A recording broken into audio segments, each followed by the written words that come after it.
So, hey guys, welcome back to the channel. Let's start with a new chapter of your class 11th IP. तो यार description में एक link given है, जैसे ही उस पर तुम क्लिक करोगे तुम हमारी वेबसाइट पे आ जाओगे।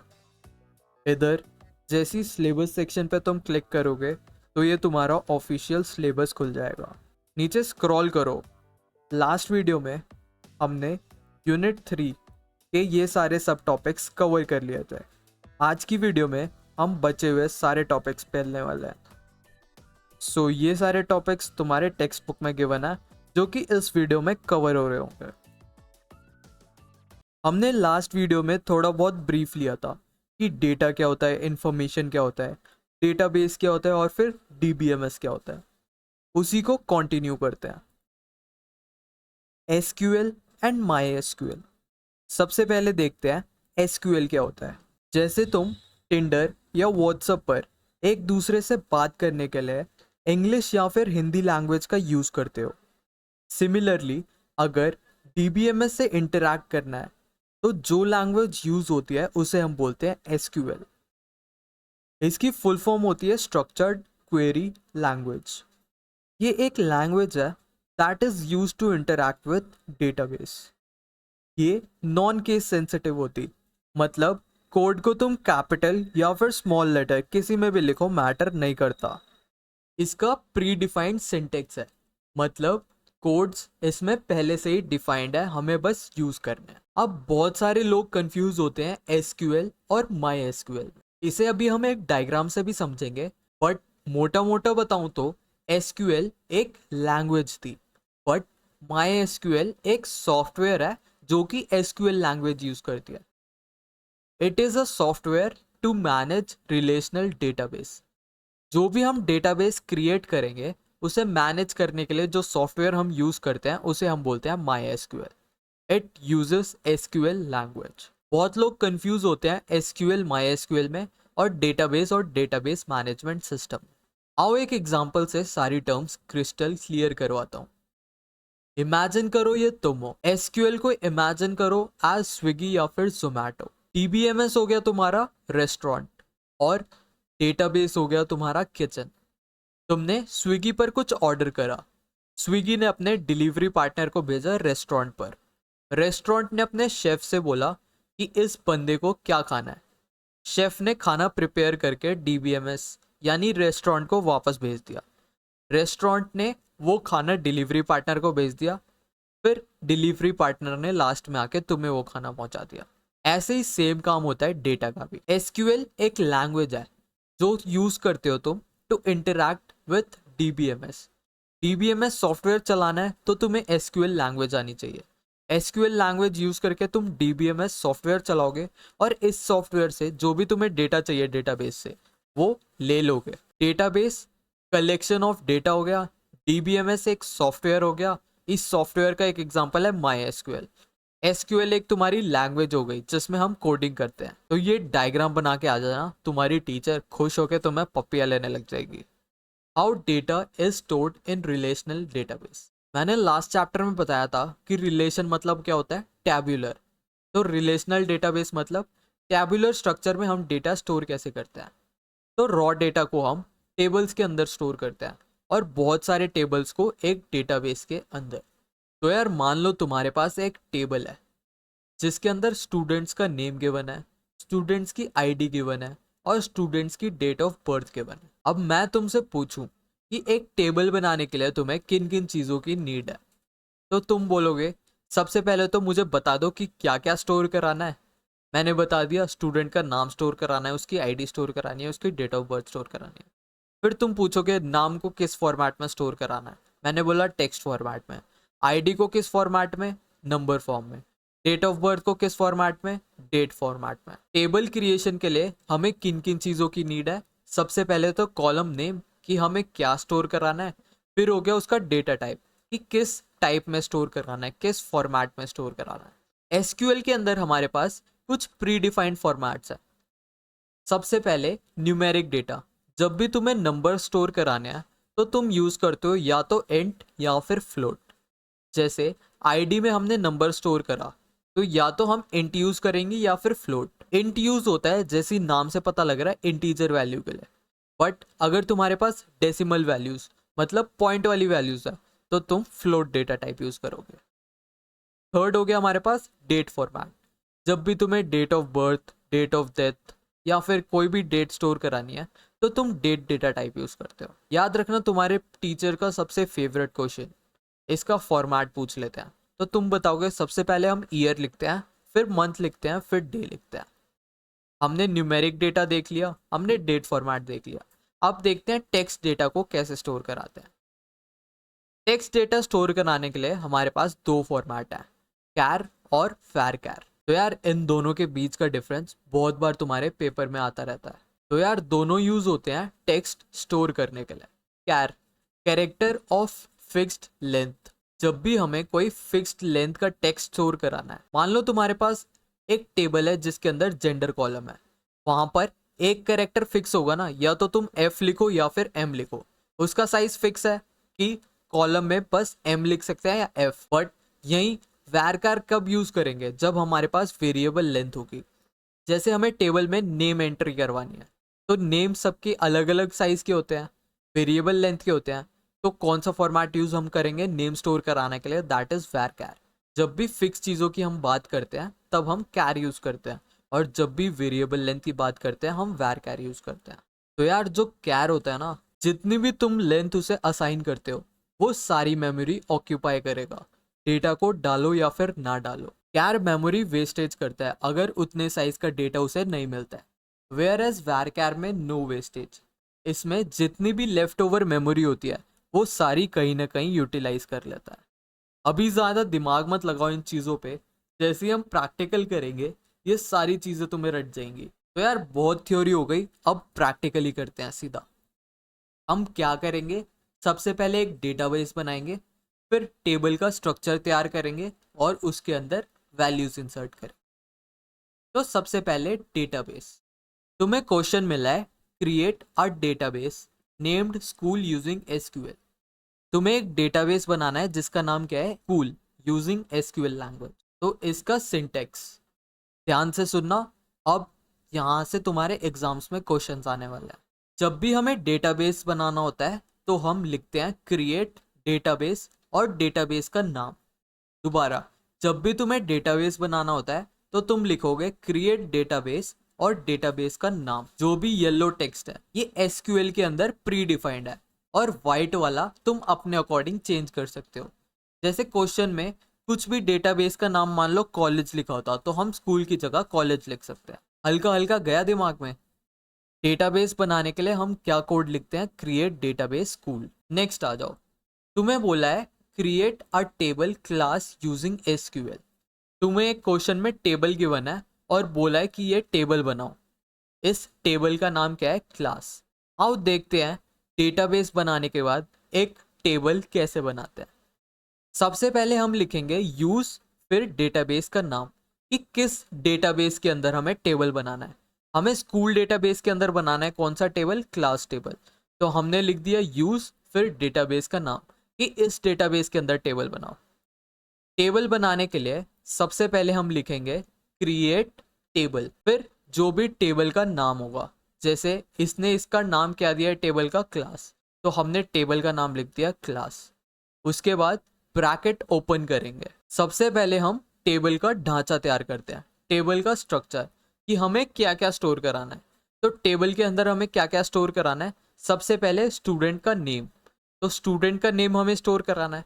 फिर मैंने बताया था कि हम कॉलम नेम के साथ डेटा टाइप भी लिखते हैं, तो स्टूडेंट का नेम किस डेटा टाइप में हमें स्टोर कराना है, वैरकार फॉर्मेट में, क्योंकि हमें टेक्स्ट फॉर्म में डेटा स्टोर करवाना है। उसके बाद तुम लिख दो कॉमा, उसके बाद दूसरा कॉलम का नाम। स्टूडेंट नेम के बाद हमें क्या स्टोर कराना है, स्टूडेंट आईडी। इसका फॉर्मेट क्या है, डेटा टाइप क्या है, इंट, क्योंकि ये नंबर हमें स्टोर करवाना है।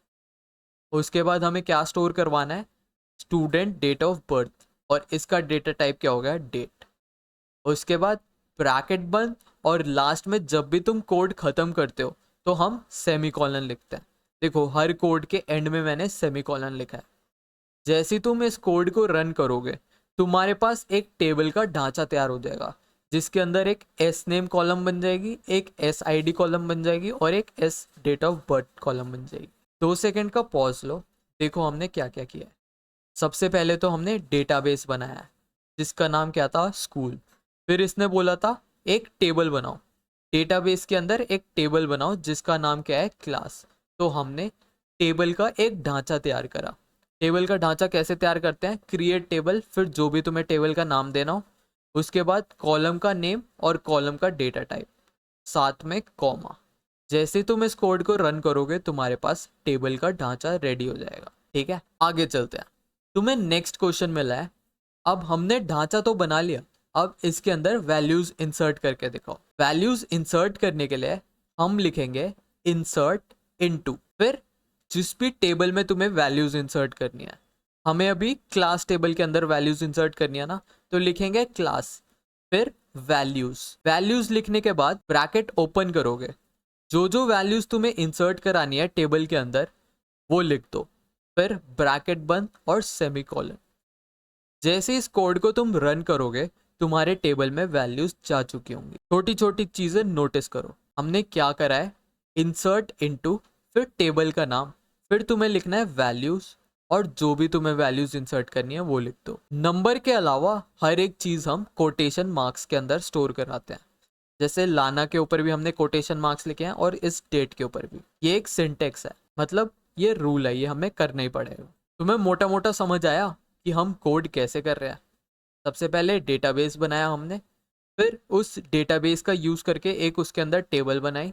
अब टेबल का ढांचा रेडी हो गया तो उसके अंदर हम वैल्यूज इंसर्ट करेंगे। जो भी मैं ऑरेंज में कोड लिख रहा हूँ ये तुम्हारा प्री डिफाइंड वैल्यूज है, मतलब पहले से ही एसक्यूएल लैंग्वेज में डिफाइंड है, इसके साथ हम छेड़छाड़ नहीं कर सकते। जैसे डेटाबेस बनाना है तो हमें क्रिएट डेटाबेस लिखना ही पड़ेगा, टेबल बनाना है तो क्रिएट टेबल लिखना ही पड़ेगा, वैल्यूज इंसर्ट करनी है तो इंसर्ट इनटू लिखना ही पड़ेगा। जो भी वाइट से लिखा है इसमें तुम अपने अकॉर्डिंग वैल्यूज डाल सकते हो। आई होप इतना तुम्हें क्लियर होगा। मान लो तुम्हें 2 रोज एक साथ इंसर्ट करानी है, तो कुछ नहीं करना। सबसे पहले जो हमने लास्ट कोड में लिखा था, इंसर्ट इनटू टेबल का नाम वैल्यूज, और जो भी वैल्यूज लिख दी तुमने उसके बाद एक कॉमा लगाओ और फिर सेम फॉर्मेट में दूसरी रो की वैल्यूज डाल दो। जैसे तुम इस कोड को रन करोगे देखो ये सेकंड वाली रो भी तुम्हारे टेबल के अंदर चली गई। तो अभी तक हमने क्या क्या देखा, डेटाबेस क्रिएट कैसे करते हैं, टेबल कैसे क्रिएट करते हैं और टेबल्स के अंदर वैल्यू कैसे इंसर्ट करते हैं। अब मान लो एक टेबल के अंदर तुम्हारे पास वैल्यू मिसिंग है। तुम्हारी टीचर ने बोला है जॉनी की स्टूडेंट आईडी मेरे पास है ही नहीं, बट इसको इंसर्ट करो टेबल के अंदर। तो जब भी हमारे पास किसी सेल की वैल्यू मिसिंग होती है तो उसको इंसर्ट कैसे करते हैं आओ देखते हैं। सबसे पहले तुम लिखोगे इंसर्ट इनटू, फिर टेबल का नाम और वैल्यूज जैसा हम पहले से करते आ रहे हैं, बट अब ब्रैकेट में तुम ये लिखोगे जिस जिस चीज़ों की तुम्हें वैल्यूज पता है। जैसे इस रो में हमें स्टूडेंट का नाम पता है और स्टूडेंट की डेट ऑफ बर्थ पता है, तो हमने ब्रैकेट में लिख दिया कि हमें स्टूडेंट नेम पता है और स्टूडेंट डेट ऑफ बर्थ पता है। उसी के अंदर वैल्यूज डालना, कौन सी वैल्यूज डालना, जो भी मैं दे रहा हूँ। जैसे मैंने इसे बोला स्टूडेंट नेम में तुम डाल दो जॉनी और डेट ऑफ बर्थ में ये वाली डेट ऑफ बर्थ डाल दो। जैसे तुम इस कोड को रन करोगे तुम्हारा ऐसा टेबल बन जाएगा। जब भी तुम्हें किसी चीज़ की वैल्यूज नहीं गिवन तो तुम्हें स्पेसिफिक कॉलम का नेम मेंशन करना पड़ता है कि कौन कौन से कॉलम की वैल्यूज तुम्हें पता है। Except numerical values, every value is enclosed in quotation marks. मैंने बताया था नंबर के अलावा हर एक टाइप की वैल्यू को हम कोटेशन मार्क के अंदर स्टोर करते हैं। अब आओ थोड़ा थ्योरी देखते हैं। तुम्हें इस चैप्टर के अंदर ये सारी कमांड्स पढ़नी है। एसक्यूएल मेजर 3 कैटेगरी में डिवाइडेड है, डीडीएल, डीएमएल, डीक्यूएल।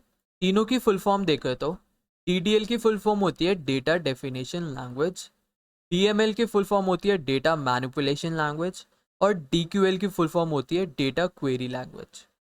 अभी हमने क्रिएट कमांड देख ली। क्रिएट कमांड से हमने क्या क्या करना सीखा, क्रिएट डेटाबेस बनाना सीखा और क्रिएट कमांड से हमने क्रिएट टेबल करना सीखा। उसके बाद हमने इंसर्ट भी देख लिया, इंसर्ट से क्या होता है, वैल्यूज इंसर्ट होती है। आओ हर एक चीज धीरे धीरे कवर करते हैं। तो यार लास्ट वीडियो में हमने कुछ कीवर्ड्स पढ़े थे, उसे रिवाइज करते हैं। रिलेशन, मैंने बताया था टेबल को ही हम रिलेशन भी बोलते हैं। एट्रीब्यूट, जो भी हमारे पास वर्टिकल कॉलम्स होते हैं उन्हें ही हम एट्रीब्यूट्स बोलते हैं।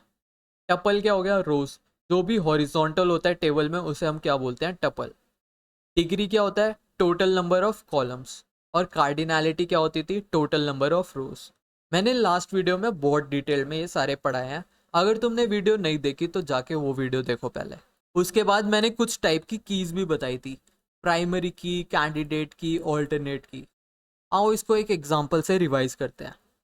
मान लो तुम्हारे पास एक टेबल के अंदर रोल नंबर गिवन है, एडमिशन नंबर गिवन है। तुमने चूज करा कि प्राइमरी की बनाते हैं रोल नंबर को, तो हमारी प्राइमरी की बन गई रोल नंबर।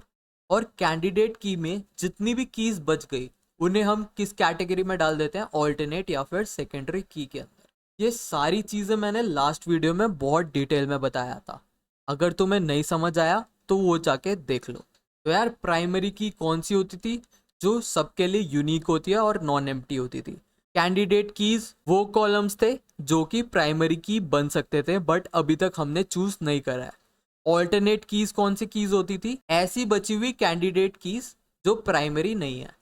जैसे ये सारी हमारे पास कैंडिडेट कीज थी, तो हमने रोल नंबर प्राइमरी की सेलेक्ट कर लिया। जितनी भी बची हुई कैंडिडेट कीज है उन्हें हम क्या बोलते हैं? ऑल्टरनेट या फिर सेकेंडरी की। अभी ये सब मैंने तुम्हें क्यों रिवाइज करा है? क्योंकि नेक्स्ट क्वेश्चंस में हम ये सारी चीजें यूज करने वाले हैं। तुम्हारे एग्जाम में ऐसी क्वेश्चंस आएंगे, जैसे तुम्हारी टीचर बोलेगी create table back benchers with some constraint. तुम्हारे टीचर तुम्हें ऐसे बना के दे देगी टेबल और बोलेगी इससे एक टेबल रेडी करो यूजिंग एसक्यूएल।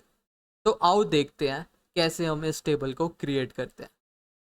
सबसे पहले मैंने बताया था हम ढांचा तैयार करेंगे। टेबल का ढांचा तैयार करने के लिए हम सबसे पहले क्या लिखते हैं? क्रिएट टेबल और फिर टेबल का नाम। क्योंकि क्वेश्चन में गिवन है टेबल का नेम यूज करो बैक बेंचर्स, तो मैंने भी यहाँ पे टेबल का नाम लिख दिया बैक बेंचर्स। उसके बाद हम ब्रैकेट ओपन करेंगे। उसके बाद सबसे पहले कॉलम का नेम लिखेंगे। जैसे सबसे पहला हमें कॉलम क्या लिखना है? एस रोल नंबर, तो हमने लिख दिया एस रोल नंबर। फिर इसने बोला है डेटा टाइप कौन सा यूज करो? इंटीजर फॉर्मेट का, तो हमने लिख दिया इंटीजर। अब जब भी टेबल के अंदर तुम्हें कंस्ट्रेंट डालने हो तो इसी रो को कंटिन्यू करते हुए कंस्ट्रेंट डाल दो। जैसे सबसे पहला कंस्ट्रेंट इसने बोला है इसको प्राइमरी की बनाओ, तो इधर कुछ नहीं करना, बस लिख दो प्राइमरी की। इससे तुम एसक्यूएल को बता रहे हो कि हमें एस रोल नंबर को प्राइमरी की बनाना है। इसी को हम बोलते हैं कंस्ट्रेंट्स। सेकंड, हमें क्या स्टोर कराना है? एडमिशन नंबर, तो हमने लिख दिया एस एडमिशन नंबर। जो भी तुम्हें क्वेश्चन में बोला होगा वही नेम एज इट इज लिखना। उसके बाद इसने डेटा टाइप कौन सा बोला है? इंटीजर फॉर्मेट, तो हमने लिख दिया इंटीजर। इधर ना तो साइज गिवन है ना कि कंस्ट्रेंट, तो हम इसे एज इट इज छोड़ दिया। थर्ड रो पे आ जाओ। थर्ड रो में इसने बोला है स्टूडेंट नेम, तो हमने लिख दिया एस नेम। उसके बाद इसने बोला है डेटा टाइप, डेटा टाइप लिख दिया हमने वैर कैर। अब देखो इधर इसने साइज भी दिया है। जब भी डेटाबेस का साइज गिवन हो तो ब्रैकेट में डेटा टाइप के राइट साइड में तुम उसका साइज लिख देना। उसके बाद जो भी कंस्ट्रेंट गिवन है एज इट इज लिख दो। इधर इसने बोला है कि इसकी वैल्यू नॉट नल होनी चाहिए, मतलब खाली नहीं रहना चाहिए स्टूडेंट का नाम, तो ये तुम लिख दोगे। उसके बाद कॉमा लिखना। फिर नेक्स्ट रो, नेक्स्ट रो में देखो इसने क्या बोला है? S marks, S marks. फिर डेटा टाइप क्या होना चाहिए इसका? इंटीजर। साइज इसने नहीं गिवन तो हमने खाली छोड़ दिया। उसके बाद इसने कंडीशन दे दी कि जो भी मार्क्स है लेस देन 40 होने चाहिए। जब भी तुम कंडीशन लगाते हो लेस देन या मोर देन वाली, तो तुम लिखोगे चेक, फिर ब्रैकेट खोल के जो भी तुम्हें कंडीशन गिवन है। जैसे इसने बोला है स्टूडेंट के मार्क्स लेस देन 40 होने चाहिए, तो तुम लिख दोगे एस मार्क्स लेस देन 40। जब भी तुम्हें ग्रेटर देन या लेस देन कंस्ट्रेंट गिवन हो टेबल के अंदर, तो तुम कौन सा कीवर्ड यूज करते हो? चेक वाला। चेक लिख के जो भी कंडीशन तुम्हें गिवन है ब्रैकेट के अंदर लिख देना। अब आ जाओ नेक्स्ट रो पे। नेक्स्ट रो पे इसने क्या बोला है स्टोर कराने के लिए? Date of birth. इसने डेटा टाइप क्या बोली है? डेट, तो हमने लिख दिया डेट। फिर इसने कंस्ट्रेंट लगाया नॉट नल, तो not null as it is लिख देना। उसके बाद नेक्स्ट रो इसने बोली है जेंडर, तो हमने लिख दिया जेंडर। फिर इसने डेटा टाइप खुद ही बोला है कैर, कैर। फिर इसने साइज दिया है तो हमने साइज लिख दिया ब्रैकेट के अंदर 1। फिर कंस्ट्रेंट कुछ एज सच है नहीं तो हमने ब्लैंक छोड़ दिया, तो हमने लिख दिया सिटी। फिर इसने डेटा टाइप बोला है varchar, तो हमने डेटा टाइप लिख दिया varchar। फिर उसने बोला है साइज असाइन कर दो 20, तो हमने ब्रैकेट में साइज लिख दिया 20। अब इधर देखो, इधर एक न्यू टाइप का कंस्ट्रेंट आया। इसने बोला जब भी हम सिटी असाइन न करें तो तुम डिफॉल्ट वैल्यू दे दो दिल्ली। तो डिफॉल्ट वैल्यू असाइन करने के लिए तुम सिंपली लिखते हो डिफॉल्ट, और जो भी वैल्यू तुम्हें डिफॉल्ट वैल्यू डालनी है, जैसे हमें दिल्ली डालना था डिफॉल्ट में, तो कोटेशन मार्क में हमने लिख दिया दिल्ली। हमने टेबल का ढांचा तैयार कर लिया, तो ब्रैकेट बंद और सेमीकोलन। कंस्ट्रेंट्स, इसमें हमने नई चीज़ें सीखी। अगर तुम्हें किसी भी कॉलम को प्राइमरी की बनाना है तो प्राइमरी की एज इट इज लिख दो। अगर तुम चाहते हो कोई भी कॉलम की एम्प्टी ना रहे तो उधर लिख दो नॉट नल। अगर तुम्हें कोई कंडीशन लगानी है लेस देन या ग्रेटर देन वाली, तो उधर चेक डाल के ब्रैकेट में कंडीशन लिख दो। और कोई भी तुम्हें डिफ़ॉल्ट वैल्यू सेट करनी है तो डिफ़ॉल्ट लिख के जो भी वैल्यू तुम्हें डालनी है वो लिख दो। इतना तुम्हें क्लियर हुआ? सबसे इजी चैप्टर है, इसका कोड सेम है इंग्लिश लैंग्वेज की तरह। जो जो ये बोलते जा रहे हैं हमें बस वो करते जाना है। ये सेम पहले वाले पेज का कोड है, इसे हम जैसे ही रन करेंगे तो देखो तुम्हारे पास एक टेबल का ढांचा रेडी हो चुका है। इसके अंदर एस रोल नंबर आ गया, एस एडमिशन नंबर आ गया, एस नेम आ गया, एस मार्क्स आ गया, डेट ऑफ बर्थ आ गया, जेंडर आ गया और सिटी आ गया। जो जो हमने बोला था ढांचा बनाने के लिए, एस ने एक ढांचा बना के रेडी कर दिया। अब मान लो तुम्हारे टीचर ने क्वेश्चन दिया कि इसी ढांचे के अंदर एक और कॉलम ऐड करो जिसका नाम क्या है एज, तो तुम पूरा ढांचा दोबारा नहीं बनाओगे। इसके लिए एक कमांड होती है, that is alter. Alter table, फिर टेबल का नाम, तुम ब्रैकेट को ओपन करोगे, जो भी तुम्हें चेंजेस करने हैं कॉलम के अंदर। जैसे अभी हमें एक एज टाइप का कॉलम ऐड करवाना है, तो सिंपली हम इधर लिखेंगे ऐड, फिर ब्रैकेट ओपन करेंगे। हमें क्या स्टोर कराना है? एज। किस डेटा टाइप का? इंटीजर टाइप का। तो वो हमने लिख दिया ब्रैकेट के अंदर, और फिर ब्रैकेट बंद। दोबारा जब भी हमें कॉलम इंसर्ट कराना है तो हम कौन सा कीवर्ड यूज करते हैं? ऑल्टर। फिर टेबल लिखो और टेबल का नाम, alter table back benchers, bracket open करके एक इधर कीवर्ड आता है ऐड। ऐड के बाद ब्रैकेट ओपन करो, जो भी तुम्हें कॉलम चाहिए। हमें एक एज कॉलम चाहिए, किस टाइप का? इंटीजर टाइप का, तो वो हमने मेंशन कर दिया। जैसे इस कोड को रन करेंगे, देखो सिटी के बाद एक और कॉलम ऐड हो गया, दैट इज एज। ठीक है, जब भी कॉलम ऐड करना होता है तो हम ये वाला सिंटेक्स फॉलो करते हैं। अब मान लो तुम्हारी टीचर का दिमाग घूम गया, बोल दिया यार मैंने गलती से बोल दिया था एज ऐड करने के लिए, इस एज वाले कॉलम को डिलीट कर दो। तो आओ देखते हैं किसी भी टेबल के ढांचे में से एक कॉलम को डिलीट कैसे करते हैं। सेम सिंटेक्स रहेगा पहले जैसा, ऑल्टर टेबल बैक बेंचर्स। इधर हम ऐड लिख रहे थे, इधर हम लिखेंगे ड्रॉप। ड्रॉप लिख के जो भी कॉलम का नेम होता है वो लिख दो।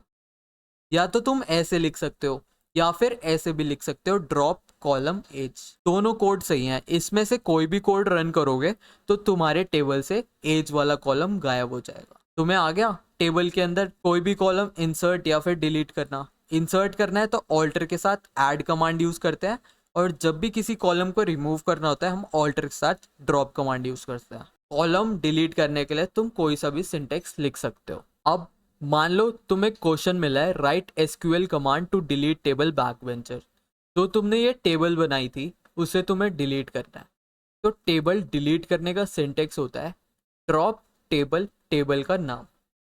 हमने लिखा ड्रॉप टेबल और टेबल का नाम क्या था? Back benchers. जैसे तुम ये कोड रन करोगे तुम्हारा पूरा टेबल डिलीट हो जाएगा। सेम अगर तुम्हें डेटाबेस डिलीट करना है, write SQL command to delete database school. Database delete करने के लिए भी सिमिलर सिंटेक्स होता है, ड्रॉप डेटाबेस और जो भी डेटाबेस का नाम है। इसने नाम मेंशन करा था कि स्कूल वाला डेटाबेस डिलीट करो, तो हमने लिख दिया ड्रॉप डेटाबेस स्कूल। ठीक है, तो अभी तक हमने क्या क्या पढ़ लिया? ईडीएल के अंदर हमने क्रिएट कमांड पढ़ ली। क्रिएट से हमने क्या क्या करा था? टेबल बनाई थी और क्रिएट डेटाबेस बनाया था। क्रिएट के बाद हमने जो टेबल तैयार करा था क्रिएट कमांड से, उसके बाद हमने वैल्यूज इंसर्ट करवाए थे यूजिंग इंसर्ट कमांड। तो हमने इंसर्ट भी पढ़ लिया। फिर अभी हमने ड्रॉप की हेल्प कर कर टेबल डिलीट करके देखा, डेटाबेस डिलीट करके देखा, तो हमने ड्रॉप भी पढ़ लिया। उसके बाद मैंने तुम्हें ऑल्टर की हेल्प से कॉलम को ऐड या फिर रिमूव करना भी सिखा दिया, तो हमने ऑल्टर भी पढ़ लिया। अब आओ बचे हुए पढ़ते हैं सेलेक्ट, अपडेट और डिलीट कमांड्स। सबसे पहले हम देखते हैं सेलेक्ट कमांड। तुम्हारे एसक्यूएल में जितने भी क्वेरीज होंगी 60 to 70% सेलेक्ट पे ही आएंगी, तो इसे ध्यान से देखना। जब भी तुम्हारे क्वेश्चन में मेंशन हो शो, डिस्प्ले, प्रिंट या रिट्रीव, तब हम कौन सी कमांड यूज करेंगे? Select command. अब तुम्हारे पास तुम्हारी टीचर ने एक टेबल दे रखा है। अब इस टेबल की हेल्प से हम सेलेक्ट कमांड को सीखेंगे। सबसे पहला question, write SQL command to display information of all student. मान लो तुम्हारे कंप्यूटर में एक टेबल स्टोर है, तुम्हें तुम्हारी टीचर ने बोला है टेबल के अंदर जितना भी डेटा है मेरे को डिस्प्ले करके दिखाओ, तो तुम कैसे करोगे? सबसे पहले तुम लिखोगे सेलेक्ट। जब भी तुम्हें सब कुछ सेलेक्ट करना होता है तो तुम कौन सा सिंबल यूज करते हो? Star symbol. फिर फ्रॉम और टेबल का नाम। दोबारा, जब भी हमें सारी इंफॉर्मेशन हर एक बंदे की रिट्रीव करनी होती है, तब हम सेलेक्ट के साथ लिखते हैं स्टार। कहाँ से हमें डेटा डिस्प्ले कराना है? कौन सी टेबल से? इस टेबल का नाम क्या है? यूथ एएफ, तो हमने बोल दिया from youth AF. Select star from youth AF. जैसे इस कोड को रन करोगे तो तुम्हारे पास सारा टेबल का डेटा शो होने लग जाए। अब ऐसी ही तुम्हारी टीचर कुछ कंडीशन डाल देगी, write SQL command to display information of all the students who lives in Delhi. तुम्हारी टीचर ने बोला है मुझे ऐसे बच्चों की इंफॉर्मेशन दो जो कि बस दिल्ली में रहते हैं। मतलब दिल्ली में देखो इस टेबल में कौन कौन रहता है। दिल्ली में एक तो सुनित रहता है, और दिल्ली में कौन रह रहा है? नेहा रह रही है। तो टीचर्स को क्या चाहिए? सुनित की सारी इंफॉर्मेशन चाहिए और नेहा की सारी इंफॉर्मेशन चाहिए। अब ये दो रिट्रीव करने के लिए हम कैसे कोड करेंगे, आओ देखते हैं। सबसे पहले तो सेलेक्ट लिख दो। हमें सारी इंफॉर्मेशन चाहिए ना उस बंदे की, तो हमने दोबारा क्या लिखा? स्टार। फिर कहाँ से चाहिए? From youth AF, youth AF वाले टेबल से। जब भी कंडीशन कुछ लगानी होती है तुम वेयर के साथ लगाते हो। वेयर कीवर्ड लिख दिया। अब तुम्हें कंडीशन क्या गिवन है? हु लिव्स इन दिल्ली, जो दिल्ली में रहते हैं। तो तुम कंडीशन लगा दोगे where city equals to Delhi. तुम्हारी टीचर ने बोला है display information of all students who live in Delhi. तुम्हें हर एक जो स्टूडेंट दिल्ली में रह रहा है उनकी सारी इंफॉर्मेशन मुझे शो करो, तो तुमने लिख दिया सेलेक्ट। जब भी सारी इंफॉर्मेशन शो करनी होती है हम लिखते हैं स्टार मार्क, हम लिखते हैं स्टार सिंबल। फिर फ्रॉम टेबल का नाम कि इस टेबल से डेटा शो करो। कंडीशन क्या है? सिटी इक्वल्स टू दिल्ली, जो भी बच्चे दिल्ली में रहते हैं उनकी इंफॉर्मेशन शो करो। जैसे तुम ये रन करोगे जो जो बच्चे दिल्ली में रहते हैं तुम्हें उसकी इंफॉर्मेशन दिखने लग जाएगी। जैसे तुम इस कोड को रन करोगे तो तुम्हारा आउटपुट ऐसा आ जाएगा। ठीक है, ऊपर ऊपर से 2 सेकंड के लिए देख लो पूरे पेज को। अब देखते हैं next question, write SQL command to display roll number, name, marks of all students. तुम्हारी टीचर ने बोला है सारे स्टूडेंट्स की क्या क्या दिखाओ? रोल नंबर दिखाओ, नेम दिखाओ, मार्क्स दिखाओ। तो इसका कोड हम कैसे करेंगे? हमसे क्या क्या बोला दिखाने को? S roll number, S name और मार्क्स। तो हमने सेलेक्ट के साथ लिख दिया as roll number, S name और मार्क्स। और फिर हम क्या लिखेंगे? फ्रॉम टेबल का नाम। जैसे इस कोड को तुम रन करोगे तो तुम्हारे पास आउटपुट आ जाएगा जिसमें रोल नंबर शो हो रहा होगा, नेम शो हो रहा होगा और मार्क्स शो हो रहे होंगे जो तुम्हारी टीचर ने मांगा है। जब भी तुम्हें स्पेसिफिक कॉलम दिखाने हैं तो सेलेक्ट के साथ उन स्पेसिफिक कॉलम का नाम लिख दो, तुम्हारे आउटपुट पे वो कॉलम दिखने लग जाएंगे। नेक्स्ट क्वेश्चन पे बढ़ते हैं, write SQL command to display roll number, name, marks. तुमसे क्या क्या बोला है? क्या दिखाओ? रोल नंबर दिखाओ, मार्क्स दिखाओ, एज दिखाओ। किस किस की? जो कि स्टूडेंट्स दिल्ली में रहते हैं। अब देखो हम दो कोड को मिक्स करने वाले हैं। सबसे पहले तो हमें क्या क्या देखना है? Roll number, name, marks. तो सेलेक्ट के साथ हमने लिख दिया रोल नंबर, नेम, मार्क्स और एज। हमने देखो टेबल के अंदर एस रोल नंबर गिवन था तो हम रोल नंबर नहीं लिखेंगे, एस रोल नंबर लिखेंगे। तुम्हारे टीचर बहुत बार तुम्हें कंफ्यूज करने के लिए ऐसे ही करेंगे। जैसे क्वेश्चन में लिख देंगे नेम, पर टेबल के अंदर तो हमारे पास एस नेम है, तो हम जब भी कोड रन करेंगे जो हमारे पास टेबल में प्रेजेंट है वही लिखेंगे। जैसे सेलेक्ट, फिर रोल नंबर बोला है तो हमने लिख दिया एस रोल नंबर, नेम बोला है तो एस नेम लिख दिया, मार्क्स बोला है तो मार्क्स लिख दिया, एज बोला है तो एज लिख दिया। कहाँ से हमें दिखाना है? टेबल का नाम क्या था? From youth F, youth F वाली टेबल से। फिर हमने कंडीशन क्या लगा रखी है? Who lives in Delhi. मैंने बताया था जब भी कंडीशन हो, कंडीशन हम कैसे लिखेंगे? वेयर लिखेंगे, फिर जो भी कंडीशन होगी। जैसे अभी कंडीशन है सिटी इक्वल्स टू दिल्ली। जैसे इस कोड को तुम रन करोगे तो देखो तुम्हारा ये आउटपुट आ जाएगा। ऐसे ये दो बंदे हैं जो कि दिल्ली में रहते हैं, बट हमें दिखाना क्या क्या है?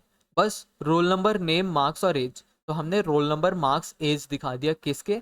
जो बंदे दिल्ली में रहते हैं। अभी और क्वेश्चंस करते हैं और क्लैरिटी आएगी। Write SQL command to display information of दो students whose marks is between 95 and 98 included. मतलब सारी इंफॉर्मेशन दिखाओ किन की? वैसे स्टूडेंट्स की जिनके मार्क्स बिटवीन है 95 एंड 98। 95 और 98 को इंक्लूड करना है। तो सबसे पहले हम लिखेंगे सेलेक्ट, क्योंकि इसने बोला है display information of all students, सारी इंफॉर्मेशन दिखानी है। तो हमने क्या यूज करा? स्टार। कौन से टेबल से? From youth F. अब इसने कंडीशन क्या डाली है? Where marks is between 95 and 98। तो हमने वेयर लिख दिया। अब देखो कंडीशन हम कैसे लगाएंगे?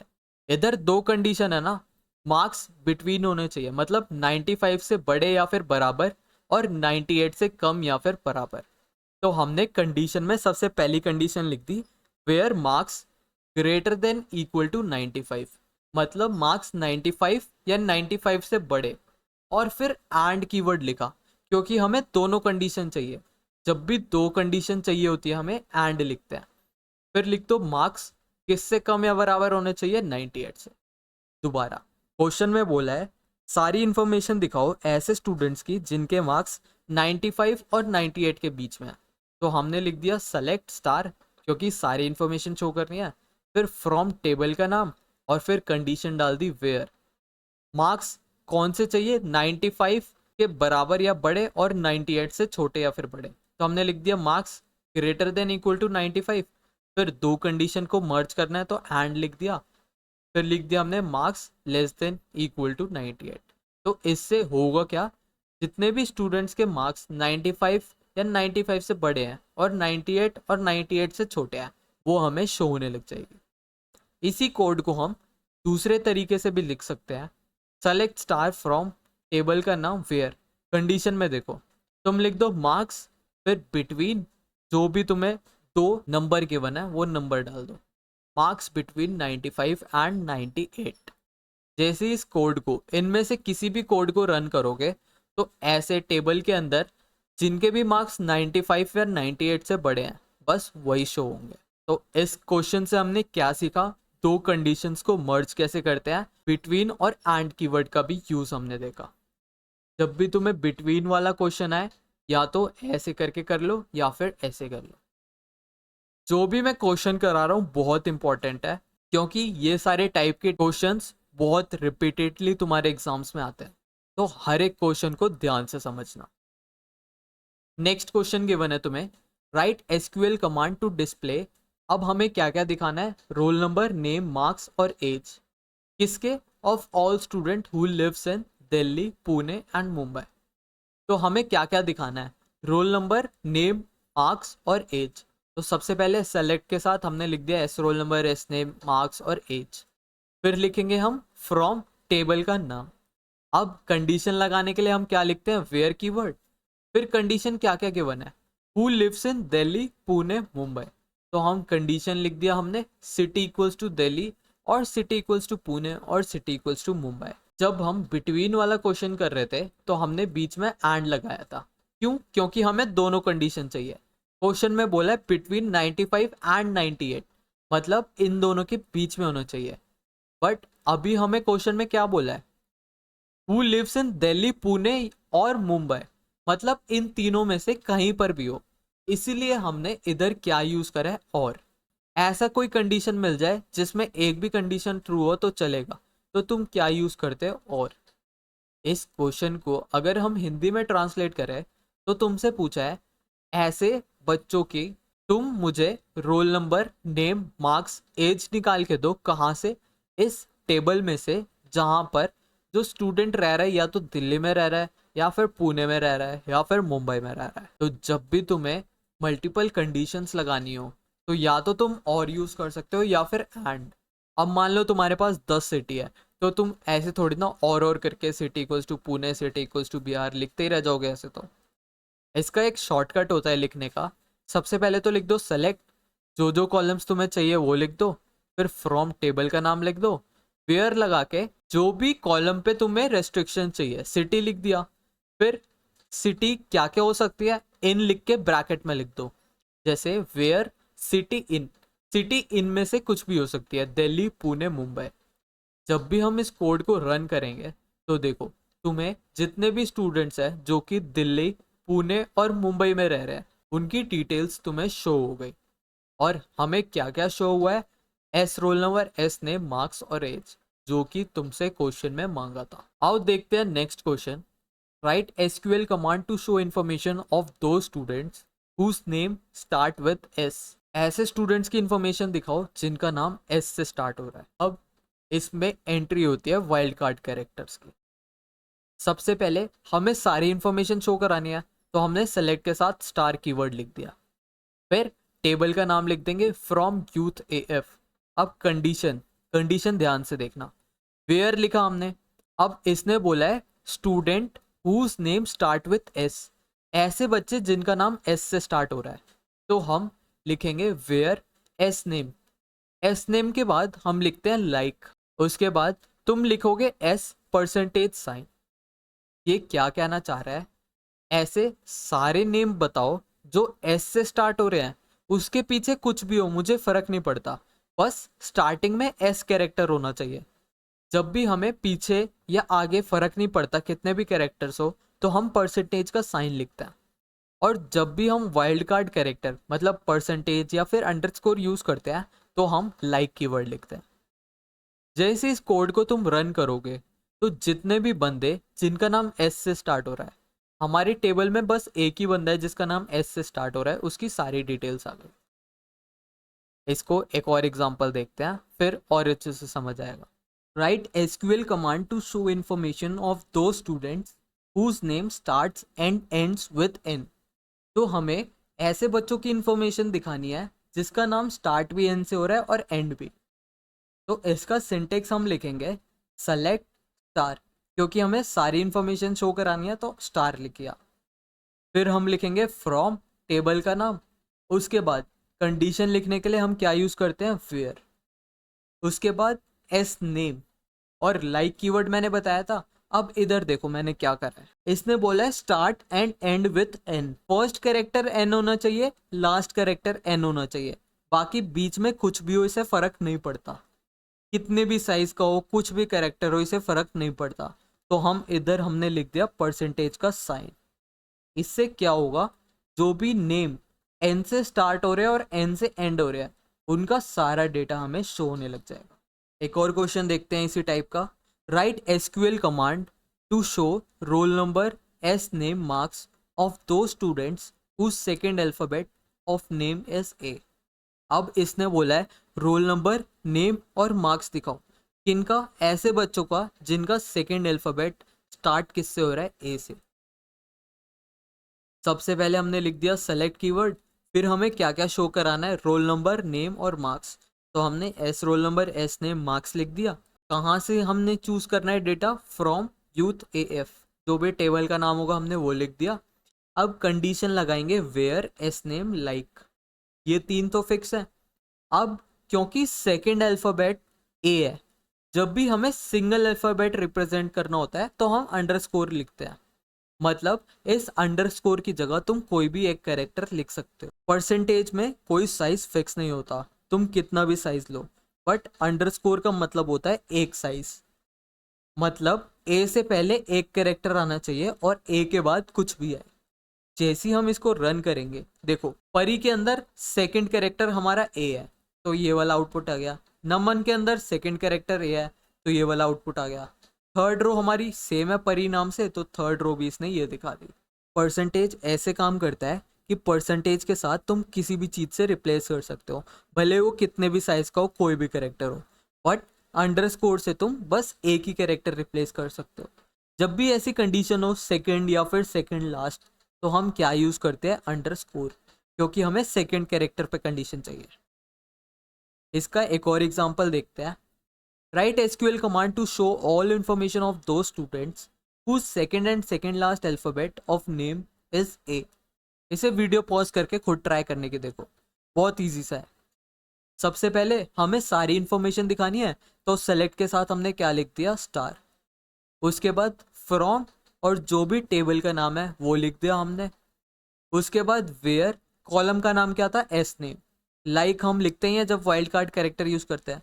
अब क्योंकि सेकंड कैरेक्टर है, तो फर्स्ट कैरेक्टर कुछ भी हो सकता है, हमने अंडरस्कोर डाल दिया। बट सेकंड कैरेक्टर तो हमें ए चाहिए, हमने ए लिख दिया। सिमिलरली सेकंड लास्ट अल्फाबेट भी हमें ए चाहिए, तो लास्ट वाला कैरेक्टर कुछ भी हो सकता है, हमने अंडरस्कोर लिख दिया। फिर सेकंड लास्ट कैरेक्टर ए होना चाहिए, हमने ए लिख दिया। अब इसके बीच में कुछ भी हो, इसे फर्क नहीं पड़ता, इसने बस कंडीशन दी है कि सेकंड और सेकंड लास्ट ए होने चाहिए, तो हमने सेकंड और सेकंड लास्ट ए बना दिए। बीच में डाल दिया परसेंटेज साइन, यहाँ पर कुछ भी लिखो।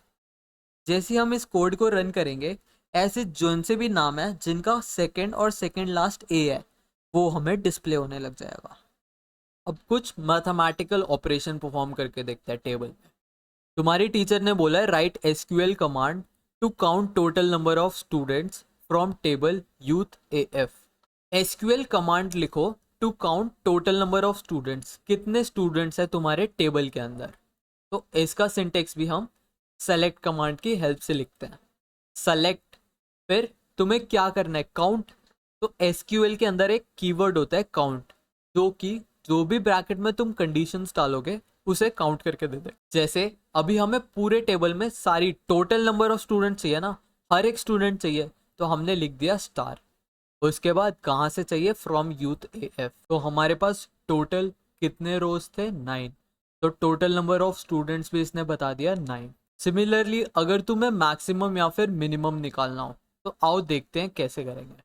Right SQL command to show maximum and minimum marks from the table youth AF. तो सबसे पहले तो तुम लिखोगे सेलेक्ट। अब हमें मैक्स और मिनिमम दिखाना है। क्या दिखाना है, मार्क्स को। तो मैक्सिमम के आगे भी लिख दो ब्रैकेट के अंदर मार्क्स, और मिनिमम के भी ब्रैकेट के अंदर लिख दो मार्क्स। जब भी तुम्हें मैथमेटिकल ऑपरेशंस परफॉर्म कराने हैं, तो हमारे पास कुछ प्री डिफाइंड कीवर्ड्स होते हैं। जैसे इसके अंदर काउंट था, इसके अंदर मैक्स है, मिन है, ये तुम्हें रटना ही पड़ेगा। जब भी तुम्हें मैक्सिमम निकालना हो तो मैक्स लिख दो, और किस बेसिस पे हमें मार्क्स में दिखाना है ना, सबसे मैक्सिमम मार्क्स किसके हैं, तो मैक्स, फिर ब्रैकेट के अंदर लिख दो मार्क्स। सिमिलरली मिन डाल के ब्रैकेट के अंदर लिख दो मार्क्स, फिर वही फ्रॉम टेबल का नाम। जैसे इस कोड को तुम रन करोगे, तो तुम्हारे टेबल में देखो मैक्सिमम मार्क्स कितने थे, 98, और मिनिमम मार्क्स तुम्हें शो हो जाएंगे कितने थे, 90। समझ आया तुम्हें काउंट, मैक्स, मिन कैसे यूज करते हैं। अब देखो एक कंडीशन देखते हैं। मान लो तुम्हारी टीचर ने बोला कि तुम्हारे 3 सेक्शन है ए बी सी, तो तीनों सेक्शन में सेपरेट बताओ मैक्सिमम और मिनिमम मार्क्स कितने हैं। अगर कुछ ऐसी टाइप की कंडीशन है, सेम टाइप का क्वेश्चन हमें गिवन है। Write SQL command to show maximum and minimum marks of each city.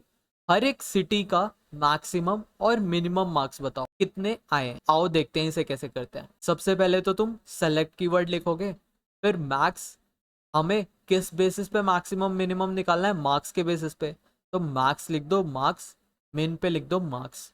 अब हम सिटी भी शो करेंगे, क्योंकि हर एक सिटी का हमें बताना है। फिर फ्रॉम टेबल का नाम जैसे ही हम करते आ रहे हैं। अब इधर ध्यान देना, हमने लिखा है ग्रुप बाय सिटी। तुम मैक्सिमम और मिनिमम मार्क्स निकाल के तो दो, बट कैसे दो, हर एक सिटी का दो। ग्रुप बाय, जब भी हमें कोई कंडीशन लगानी हो, ग्रुपिंग करनी हो, जैसे हमें अभी इधर सिटी की ग्रुपिंग करनी थी, हर एक सिटी का मैक्सिमम और मिनिमम मार्क्स बताओ, इसलिए अभी हमने लिख दिया ग्रुप बाय सिटी। जैसे ही हम इस कोड को रन करेंगे, तो देखो इसने हर एक सिटी का नाम बता दिया, उसके मैक्सिमम मार्क्स बता दिए और उसके मिनिमम मार्क्स बता दिए। ये याद रखना, एग्जाम में कई बार पूछ लिया जाता है, जब भी हम ग्रुप बाय यूज करते हैं तो बाय डिफॉल्ट जो भी ग्रुप बाय में कॉलम देते हैं वो असेंडिंग ऑर्डर में सॉर्ट होता है। जैसे चेन्नई आया, दिल्ली आया, सी आया, डी आया, फिर HMNP, हमेशा असेंडिंग ऑर्डर में डेटा सॉर्ट होता है जब भी हम ग्रुप बाय यूज करते हैं। बाकी नोट्स में मैं तुम्हें और एग्जांपल दे दूंगा, बहुत इजी एग्जांपल्स है, बस रीड कर लेना, तुम्हें क्रिस्टल क्लियर हो जाएंगे सारे टॉपिक्स। तुम्हें पता चला ग्रुप बाय का यूज क्या होता है। नेक्स्ट क्वेश्चन देखते हैं। राइट SQL command to show information of students whose city is not known. ऐसे स्टूडेंट्स की इन्फॉर्मेशन बताओ जिनकी सिटी हमें नहीं पता। जब भी हमें कोई भी कॉलम की वैल्यू नहीं पता तो हम यूज करते हैं नल कीवर्ड। नल बताता है एम्प्टी, तो हम लिखेंगे, हमने सारी इन्फॉर्मेशन मांगी है तो सेलेक्ट के बाद हमने स्टार लिख दिया, फिर फ्रॉम टेबल का नाम, फिर कंडीशन डाल दो वेयर, सिटी डाल के कंडीशन क्या है, ऐसी सारी सिटी जिस पे हमें नाम नहीं पता तो हम लिख देंगे इज नल। मतलब ऐसी सिटी बता दो हमें जो कि खाली पड़ी है, एम्प्टी पड़ी है। और यही तुमसे पूछा होता ऐसी सिटी बताओ जो एम्प्टी नहीं पड़ी, तो तुम लिख देते where city is not null. तुम्हें यूज केस पता चल गया नल और नॉट नल का। जब भी तुम्हें एम्प्टी वैल्यूज पता करनी हो तो तुम लिख दोगे इज नल, क्या वैल्यूज जो जो खाली पड़ी है वो हमें दे दो। और ऐसी कंडीशन लगानी हो कि हम मेरे को ऐसी वैल्यू दो जो खाली नहीं है तो तुम लिख दोगे where city is not null. जैसे इस कोड को रन करोगे तो देखो तुम्हारा आउटपुट क्या है, ऐसी इंफॉर्मेशन आ गई जिनके सिटी नल थे, मतलब इन सिटीज की वैल्यू हमें नहीं पता थी। तुम्हें इस स्लाइड से क्या क्या सीखने को मिला, अंडरस्कोर, परसेंटेज का साइन, फिर हमने काउंट, मैक्स, मिन देखा, फिर हमने ग्रुप बाय क्लॉज देखा, उसके बाद देखा हमने असेंडिंग ऑर्डर में बाय डिफॉल्ट सॉर्ट होता है, फिर हमने देखा अगर कोई वैल्यू नल है तो उस पर कंडीशन कैसे लगाए। तो अभी तक हमने क्या क्या कवर कर लिया। तो यार सबसे पहले हमने क्रिएट कमांड से डेटाबेस और टेबल बनाना सीखा, फिर उस टेबल के अंदर वैल्यू इंसर्ट करना सीखा था। ऑल्टर कमांड यूज़ करके हम टेबल के अंदर कॉलम इंसर्ट या फिर डिलीट कर सकते थे। फिर हमने ड्रॉप कमांड देखा जिससे टेबल और डेटाबेस हम डिलीट कर सकते थे। फिर अभी मैंने इतने सारे एग्जाम्पल तुम्हें सेलेक्ट कमांड के दिए, तो ये सारे हमने अभी तक पढ़ लिए। आओ देखते हैं बचे हुए लास्ट दो topics, that is update and delete. सबसे पहले देखते हैं अपडेट। नाम से ही पता चल रहा है प्री एग्जिस्टिंग वैल्यू को अपडेट करना। जैसे write SQL command to increase the marks by 10 of all the students who lives in Delhi या मुंबई। तो जितने भी स्टूडेंट्स दिल्ली या मुंबई में रह रहे हैं उनके मार्क्स बढ़ा दो बाय 10। तो हम इसका कमांड कैसे लिखेंगे, सबसे पहले तो अपडेट कीवर्ड लिख दो, फिर क्या अपडेट करना है, यूथ एव वाली टेबल हमें अपडेट करनी है, तो अपडेट टेबल का नाम। फिर जब भी तुम अपडेट लगाते हो तो यूज करोगे तुम सेट। अब कंडीशन क्या है, हमें पुरानी मार्क्स के अंदर क्या ऐड करना है, 10 ऐड करने हैं। इधर लिखा है इंक्रीज द मार्क्स बाय 10, तो हम क्या लिखेंगे, set marks equals two marks plus 10। मतलब पुराने वाले मार्क्स की जगह तुम नए क्या लिख दो, मार्क्स प्लस 10। और कंडीशन क्या दी है, who lives in Delhi Mumbai, तो कंडीशन डाल दो where city equals to Delhi और सिटी इक्वल्स टू मुंबई। तो जैसे ही तुम इस कोड को रन करोगे, जो जो तुम्हारे पुराने मार्क्स थे दिल्ली या फिर मुंबई रहने वाले बच्चों के, उनके मार्क्स में क्या ऐड हो जाएगा, 10 ऐड हो जाएगा। अब देखते हैं डिलीट कमांड कैसे वर्क करता है। इसका एक example, write SQL command to remove information of दो students whose name starts and ends with A. देखो इस क्वेश्चन से तुम बहुत सारी पुरानी चीजें भी रिवाइज करोगे। तुम्हें इंफॉर्मेशन रिमूव करनी है किन बच्चों की जिनका नाम स्टार्ट और एंड किससे हो रहा है, ए से। तो सबसे पहले तो हम डिलीट कीवर्ड लिखेंगे। अब कहाँ से डिलीट करना है, फ्रॉम यूथ AF। उसके बाद कंडीशन क्या है, वेयर एस नेम लाइक। अब देखो स्टार्ट भी एंड ए से हो रहा है, एंड भी ए से हो रहा है, तो हमने लाइक के साथ लिख दिया A परसेंटेज A। मतलब स्टार्ट ए से करो एंड ए से करो, बीच में जो भी हो इसे फर्क नहीं पड़ता। तो डिलीट कर दो यूथ एफ वाली टेबल से जहाँ पे स्टूडेंट का नाम ए से स्टार्ट हो रहा है और ए से एंड हो रहा है। जैसे इस कोड को तुम रन करोगे तो जिन भी स्टूडेंट्स का नाम ए से स्टार्ट या फिर एंड हो रहा है वो पूरी रो डिलीट हो जाएगी। अपडेट में देखो फ्रॉम नहीं आता बट डिलीट में आता है, ये याद रखना। जब भी अपडेट हम लिखते हैं सेट के साथ कंडीशन लिख देते हैं क्या अपडेट हमें करना है। तो अपडेट और डिलीट तुम्हें क्लियर हुआ। एक और एग्जांपल देखते हैं। Write SQL command to show information of all students who lives in Delhi in ascending order on the basis of marks. अब हमें एक ऐसी एसक्यूएल कमांड रन करनी है जिससे हमें ऐसे स्टूडेंट्स दिखे जो कि दिल्ली में रह रहे हैं बट उनके मार्क्स असेंडिंग ऑर्डर में आ जाए। तो आओ देखते हैं असेंडिंग ऑर्डर में हम डेटा को ऑर्गेनाइज कैसे करते हैं। सबसे पहले शो लिखा है, मतलब हमें इंफॉर्मेशन दिखानी है। तो सेलेक्ट के साथ हमने स्टार लिख दिया, फिर हम फ्रॉम टेबल का नाम लिख देंगे जैसा हम करते आ रहे हैं। अब कंडीशन डाल दी हु लिव्स इन दिल्ली, तो where city equals to Delhi, हमने कंडीशन लिख दी। अब असेंडिंग ऑर्डर के लिए हम क्या करते हैं, ऑर्डर बाय। जब भी हमें असेंडिंग ऑर्डर में अरेंज करना है कॉलम को तो हम क्या यूज करते हैं, ऑर्डर बाय। इसने बोला है ascending order on the basis of marks, तो हम लिख देंगे ऑर्डर बाय मार्क्स। जैसे इस कोड को हम रन करेंगे हमारे पास आउटपुट आ जाएगा जिसमें मार्क्स असेंडिंग ऑर्डर में शो हो जाएंगे। और सिमिलरली अगर तुम्हें डिसेंडिंग ऑर्डर में शो करना है मार्क्स तो कुछ नहीं करना, लास्ट में बस DESC लिख देना। जैसे तुम DESC लिखोगे तो तुम्हारे मार्क्स डिसेंडिंग ऑर्डर में शो हो जाएंगे। तो इसी के साथ हमने अपडेट और डिलीट कमांड भी देख लिया। इन दोनों पे बहुत रेयरली क्वेश्चंस आते हैं। सबसे ज़्यादा क्वेश्चंस तुम्हारे सेलेक्ट कमांड पे आएंगे जिसके हमने पता नहीं कितने अंधे एग्जांपल्स देखे। तो यार एक बार सिलेबस देखे, हमने SQL लैंग्वेज पढ़ लिया, फिर DDL कमांड पढ़ ली, TQL कमांड भी पढ़ ली, DML कमांड भी पढ़ ली, फिर MySQL क्या होता है हमने देख लिया, डेटाबेस क्रिएट कैसे करते हैं वो भी हमने देख लिया यूजिंग SQL, फिर SQL के हमने डेटा टाइप्स भी पढ़ लिए। डेटा डेफिनेशन में हमने कौन कौन सी कमांड पढ़ी थी, क्रिएट डेटाबेस देख ली थी हमने डेटाबेस क्रिएशन करते वक्त, फिर टेबल कैसे क्रिएट करते हैं, ड्रॉप कमांड का यूज़, ऑल्टर कमांड का यूज़ भी हमने पढ़ लिया। फिर डेटा क्वेरी में हमने बहुत सारे एग्जांपल सेलेक्ट के देखे। फिर सेलेक्ट के साथ फ्रॉम यूज़ करते थे हम टेबल के नाम के लिए। वेयर हम कंडीशन जब भी लगाते हैं, हमने relation greater than less than operator के साथ भी वेयर लगा के देखा। बिटवीन भी लगा के देखा था जो मार्क्स वाला हमने क्वेश्चन करा था। उसके बाद हमने is null is not null भी देखा था कि जो वैल्यूज़ एम्प्टी है उसके साथ सेलेक्ट कमांड कैसे यूज़ करें। फिर लास्ट में हमने डेटा मैनिपुलेशन भी देखा जिसके अंदर हम रोज़ को इंसर्ट करते थे या फिर डिलीट और अपडेट। तो इसी वीडियो के साथ हमने पूरी यूनिट 3 ख़त्म कर ली।